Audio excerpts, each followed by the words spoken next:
Hello friends, diploma semester 4 ની અંદર અભ્યાસ કરતા મારા દરેક વિદ્યાર્થી મિત્રો, જેમાં સિવિલ બ્રાન્ચની અંદર જે સબ્જેક્ટ આવે છે હાઇડ્રોલિક્સ, એના આજે સુપર 40 ક્વેશ્ચન્સ જોવાના છે. આ સુપર 40 ક્વેશ્ચન્સ કરી લો છો એટલે સમજી લો કે હાઇડ્રોલિક સબ્જેક્ટ તમારો પાસ થઈ જવાનો છે અને સારા માર્ક્સ મેળવી શકો છો વિદ્યાર્થી મિત્રો. આટલા ક્વેશ્ચન્સ તો પરફેક્ટલી કરી લેશો તો 110% જીટીયુ ની એક્ઝામમાં પાસ થઈ જશો એની ગેરંટી છે. તો વિદ્યાર્થી મિત્રો, ફટાફટ ચેનલને સબસ્ક્રાઇબ કરી દેશો, બેલ આઇકોન ઓન કરી દો જેથી નવા વિડીયો આવે તરત જ નોટિફિકેશન આવી જશે. જોડે જોડે હજી સેમેસ્ટર 4 ના WhatsApp ગ્રુપમાં જોઈન નથી થયા તો ફટાફટ WhatsApp ગ્રુપમાં જોઈન થઈ જશો, જેની લિંક બાયોમાં મૂકેલી છે, ત્યાંથી જોઈન થઈ શકો છો. અને સેમેસ્ટર 4 સિવિલ બ્રાન્ચના દરેક સબ્જેક્ટના કોર્સ બી આપણે બનાવેલા છે.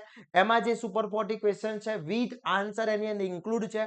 યુનિટ વાઇઝ બધા જ most IMP questions with answer મૂકેલા છે, વિડીયોઝ લેક્ચર સાથે છે. જો હજી સુધી કોર્સ પરચેસ નથી કર્યો તો ફટાફટ કોર્સ પરચેસ કરી લેશો, એની લિંક બી બાયોમાં મૂકેલી છે. હવે આપણે જોવાના છે કે કયા એવા 40 ક્વેશ્ચન્સ કરવા જોઈએ કે જે જીટીયુ ની એક્ઝામમાં તમને પાસ કરી શકે છે, સારા માર્ક્સ મેળવી શકો છો અને સારા એવી રીતના તમે ઇઝીલી પેપર આપી શકો છો. તો એ વન બાય વન અહીંયા ક્વેશ્ચન્સ જોવાના છે. દરેક ક્વેશ્ચન્સ લાસ્ટ એન્ડ સુધી જોડાતા રહેવાનું છે. વિડીયોને લાઈક કરી દેવાની છે, પોતાના ફ્રેન્ડ્સને શેર કરી દેવાનો છે. ઓકે, તો પહેલો જ ક્વેશ્ચન છે કે ફ્યુલ્ડ સરફેસ ટેન્શન અને વિસ્કોસિટી એની વ્યાખ્યા તમને પૂછી શકે છે 3 માર્ક્સની અંદર, ખાસ કરી લેજો. પછી આઈડિયલ લિક્વિડ, વેપર પ્રેશર અને specified density most and very most important છે, વ્યાખ્યાઓ ખાસ કરી લેવાની છે. પછી very and very most important જે તફાવત છે કહી શકીએ કે ડિફરન્ટ જે છે hydrostatic and hydrokinematics most important difference છે, ખાસ કરી લેવાનો છે. બીજો જે ડિફરન્સ છે ઇડહેઝન એન્ડ કોઝહેઝન નો ડિફરન્સ છે, મોસ્ટ ઇમ્પોર્ટન્ટ છે, ખાસ કરી લેજો વિદ્યાર્થી મિત્રો. Very and very most important છે. એના પછી હાઇડ્રોલિક્સની વ્યાખ્યાઓ આપો, સિવિલ એન્જિનિયરિંગમાં તેના ઉપયોગો ક્યાં ક્યાં થતા હોય છે એ ઇમ્પોર્ટન્ટ ક્વેશ્ચન છે, ખાસ કરી લેજો. હાઇડ્રોલિકની વ્યાખ્યા આપવાની છે કે હાઇડ્રોલિક્સની વ્યાખ્યા શું છે અને સિવિલ એન્જિનિયરિંગમાં એનો કયા કયા યુઝીસ થતા હોય છે એ બધા યુઝીસ સમજાવવાના છે. એના પછી આકૃતિ દોરી નીચેના દબાણો સમજાવવાના છે. વાતાવરણીય દબાણ કઈ રીતના હોય છે, નિરપેક્ષ દબાણ કઈ રીતના હોય છે, ગેજ દબાણ કઈ રીતના હોય છે, નિવર્તન પ્રેશર કઈ રીતના હોય છે એ સમજાવવાનું છે. પછી Bourdon tube pressure gauge very and very most important છે. Bourdon tube pressure gauge very and very most important અને યુટ્યુબ ડિફરન્શિયલ મેનોમીટર આ બંનેમાંથી કોઈ એક ક્વેશ્ચન્સ આવવાની પોસિબિલિટી છે, બંને ખાસ કરી લેજો. આ જે ક્વેશ્ચન્સ આપેલા છે એના વિથ આન્સર આપણા કોર્સની અંદર ઇન્ક્લુડ કરેલા છે, ગુજરાતી અને ઇંગ્લિશ બંનેમાં મૂકેલા છે. જો હજી સુધી કોર્સ પરચેસ નથી કર્યો તો કોર્સ પરચેસ કરી લેશો, બાયોમાં લિંક મૂકેલી છે, ત્યાંથી તમે કોર્સ પરચેસ કરીને તૈયારી કરી શકો છો. એના પછી વાત કરીએ પાઇપમાં વહેતા પ્રવાહની વિશિષ્ટ ઘનતા આપી દીધી છે. હવે ખાસ ધ્યાન રાખવાનું છે વિદ્યાર્થી મિત્રો કે અહીંયા જે એક્ઝામ્પલ આપું છું એ ટાઈપના એક્ઝામ્પલ પૂછાઈ શકે છે, મે બી ડેટા ચેન્જ થઈ શકે છે, એટલે વિદ્યાર્થી મિત્રો એવા એક્ઝામ્પલ અહીંયા જે બતાવી રહ્યો છું એવા એક્ઝામ્પલની પ્રેક્ટિસ ખાસ કરી લેજો. તો અહીંયાનું દબાણ માપવા માટે પારોથી ભરેલો એક સરળ મેનોમીટરનો ઉપયોગ થાય છે. જો પાઇપ સાથે જોડાયેલો મેનોમીટરની બાજુમાં પ્રવાહીની ઊંચાઈ ડાબી બાજુ 80 mm હોય અને વાતાવરણના સંપર્કમાં આવતા બાજુની પારાની જમણી બાજુ પારાની સપાટી કરતા 140 mm વધતું હોય તો પાઇપમાં વહેતો પ્રવાહનું દબાણ કિલો પાસ્કલમાં શોધવાનું છે. અહીંયા તમને કિલો પાસ્કલમાં ફાઇન્ડ કરવાનું કીધું છે.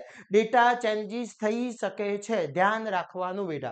ઓકે, પછી નીચેના રૂપાંતરો કરવાના છે. 60 mm પારાના માથાને ન્યૂટન mm સ્ક્વેરમાં રૂપાંતર કરવાનું પૂછી શકે. 2 મીટર પ્રવાહીને પર ગેજ 1.1 કિલો પાસ્કલમાં રૂપાંતર કરવાનું પૂછી શકે છે. આ રીતનો તમને 4 માર્ક્સમાં ક્વેશ્ચન્સ પૂછી શકે છે. પછી સમતલીય સપાટીને પાણીમાં ઉધ્વ રીતે ડુબાડવામાં આવે છે, તેના પર લાગતું કુલ દબાણ દાબ કેન્દ્રની ઊંડાઈ માટેના સૂત્રો મેળવવાનું પૂછી શકે છે. Very and very most important છે. પછી પ્રવાહીમાં ડૂબેલી ત્રાંસી સપાટી પર લાગતા કુલ દબાણ અને દાબ કેન્દ્રની ઊંડાઈનું માટેનું સૂત્ર મેળવવાનું પૂછી શકે છે, ખાસ કરી લેવાનું છે. ઓકે, આ બધા જ questions very and very most important છે. ઓકે, એના પછી પાસ્કલનો નિયમ very and very most important છે, ખાસ કરી લેવાનો છે. પાસ્કલ લો. પછી એક લંબચોરસ પ્લેટ 2 મીટર અને 3 મીટર ઊંડી છે, જેની પાણીમાં ઉદ્વરી તેવું એવી રીતના ડુબાડવામાં આવે છે કે જેથી ઉપરની ધાર પાણીના સપાટીને સમાંતર અને પાણીના મુક્ત સપાટીથી 1 mm નીચે રહે. કુલ દબાણ અને દાબીય કેન્દ્ર ઊંડાઈ શોધવાની પૂછી શકે છે.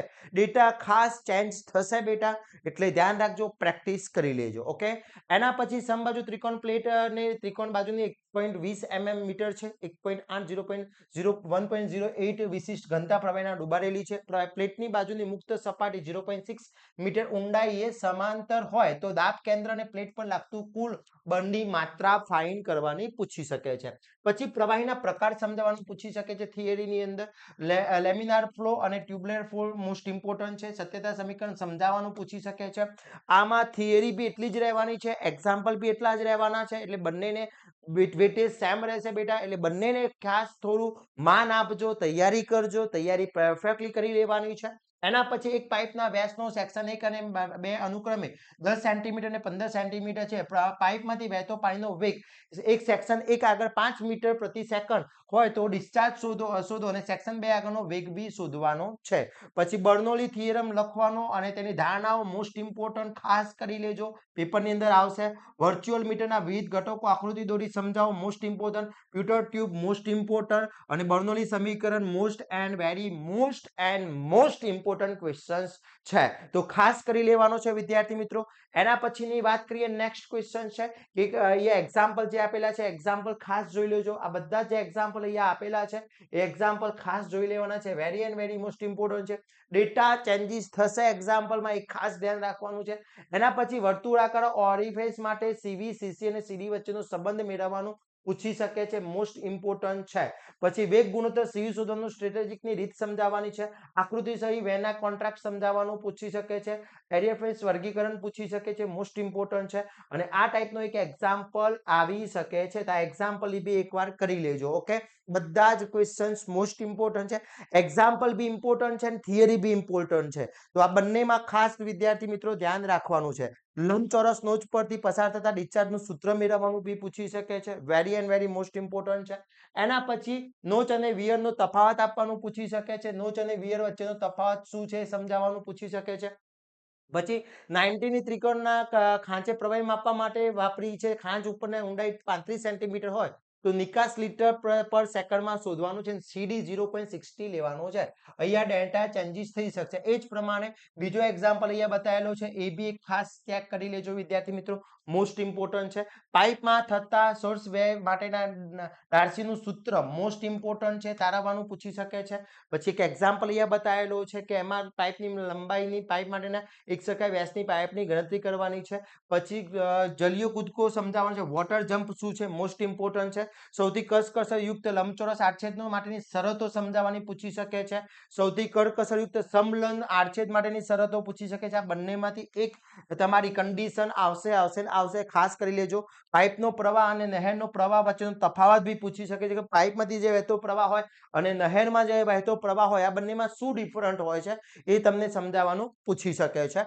એના પછી વાત કરીએ વિદ્યાર્થી મિત્રો, તો ચેઝના સી માટેનો બેઝિંગ અને કટરના સૂત્રો જણાવવાનું પૂછી શકે છે. અહીંયા જે એક્ઝામ્પલ આપેલા છે બધા જ એક્ઝામ્પલ એકવાર ખાસ કરી લેવાના છે. તો વિદ્યાર્થી મિત્રો, આટલા ક્વેશ્ચન્સ તમે પરફેક્ટલી કરી લો છો એટલે સમજી લો કે તમારું આખું હાઇડ્રોલિક કવર થઈ જશે.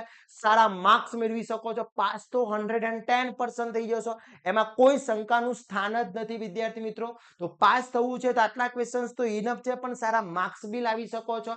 તો વિદ્યાર્થી મિત્રો, આ બધા જ ક્વેશ્ચન્સ પરફેક્ટલી કરી લેજો. વિથ આન્સર આપણા કોર્સની અંદર ઇન્ક્લુડ કરેલા છે. જો હજી સુધી કોર્સ પરચેસ નથી કર્યો તો ફટાફટ કોર્સ પરચેસ કરી લેશો.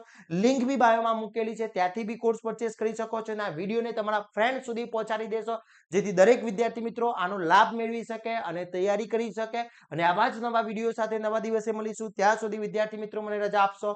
જય હિન્દ, જય ભારત.